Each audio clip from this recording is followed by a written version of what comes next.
আসসালামু আলাইকুম ওয়া রাহমাতুল্লাহি ওয়া বারাকাতুহু ওয়া মাগফিরাহ। আসসালামু আলাইকুম। নাহমাদুহু ওয়া নুসাল্লি আলা রাসূলিল কারীম, আম্মা বা'দ। আলহামদুলিল্লাহ, এখন আমরা যে আলোচনা করব সেই আলোচনা হচ্ছে নামাজের মধ্যে যখন আমরা জামাতের নামাজে দাঁড়াবো তো তখন ইকামত কোন সময় দিতে হবে।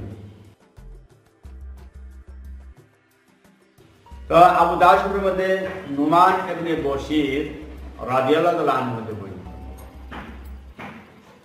হুজুর সাল্লাল্লাহু আলাইহি বলেছেন, যখন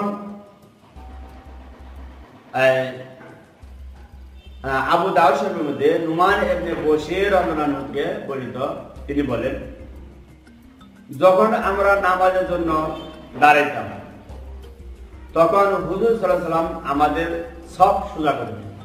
সফ মানে কাতা, সফ সোজা করে দেন, কাতা সোজা করে দেন।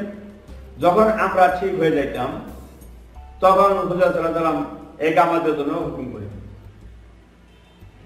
জেনে রাখবেন, আযান 12 দমে দেওয়া সুন্নাত।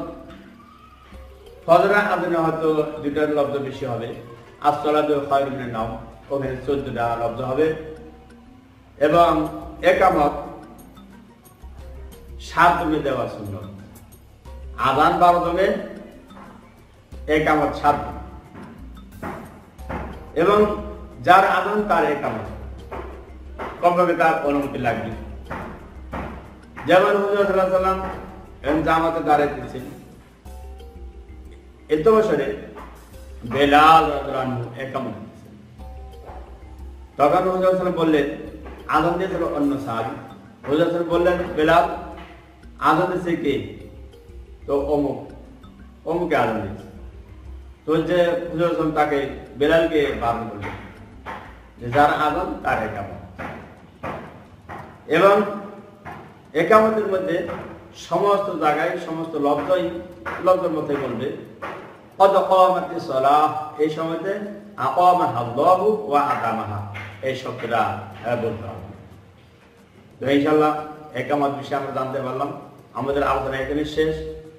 তবে আমাদের ভিডিওগুলো যদি আপনাদের ভালো লাগে লাইক দিন এবং বেশি বেশি করে আপনাদের বন্ধু বান্ধবের নিকট শেয়ার করুন, এবং আমাদের সাথে থাকতে হলে আমাদের চ্যানেলটি সাবস্ক্রাইব করুন। খুদা হাফেজ। আসসালামু আলাইকুম।